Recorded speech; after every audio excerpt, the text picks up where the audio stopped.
Павлодарда электролиз зауытының экспорттық потенциалы 90%-ға жеткен. Бүгінде отандық өнім әлемнің 20-ға жуық мемлекетіне саудаланады. Зауыт өндірістік жоспарды жыл сайын артығымен орындайды. Бұл Бәйтерек холдингінің еншілес ұйымы Қазақстанның даму банкының қолдауымен мүмкін болған. Атап өтері, банк бұған дейін электролиз зауыты құрылысын қаржыландырды.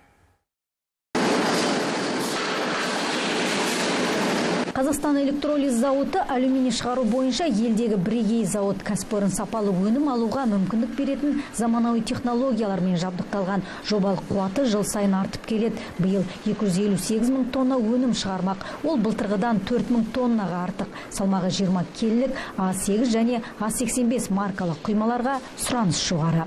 Экспорт мөлшері 90%, көбінесе ол Ресей мемлекетіне, Өзбекстан, Беларусь мемлекет, одан әрі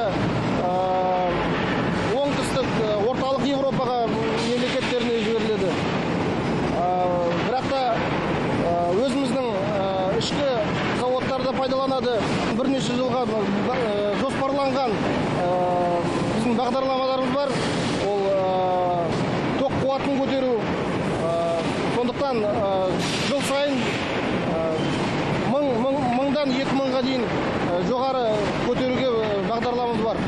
Зауыт өңірде 11 жыл бұрын ашылған. 2010 жылы олар Қазақстанның даму банкымен әріптестік орнатты. Сол кезде 15 жылға 400 миллион доллар болатын несие рәсімдеген. Ол қаражаттың бір бөлігі электролиз кешені құрылысының бірінші кезеңін аяқтауға бағытталды. Қалған қаржы зауыт аясында ашылған анод өндірісіне құйылған. Инвестиции были направлены на... Инвестициялар электролиз зауытының бастапқы құрылысына бағытталды. Бірінші кезекте мұндай зауыттың баламасы Қазақстанда болған жоқ. Компания жылына 250 мың тонна өнім өндіріп, өзінің өндірістік қуаттылығына шықты. Өнімге тұрақты сұраныс бар. Лондонның металдар биржасының айналымында бар. Бұл жақсы көрсеткіш. Зауыт өнімінің 10%-ын ішкі нарыққа саудалайды. Кәсіпорын елдегі бірқатар өндіріс ошақтарымен тығыз байланыс орнатқан. Соның бірі Павлодардағы қоспалы алюминий өндіретін зауыт. Мұнда шығарылатын автомобиль дискілері Қазақстан электролизінің өнімінен жасалады. Кәсіпорын екінші кезеңнің құрылысына дайындық жұмыстарын жүргізіп жатыр.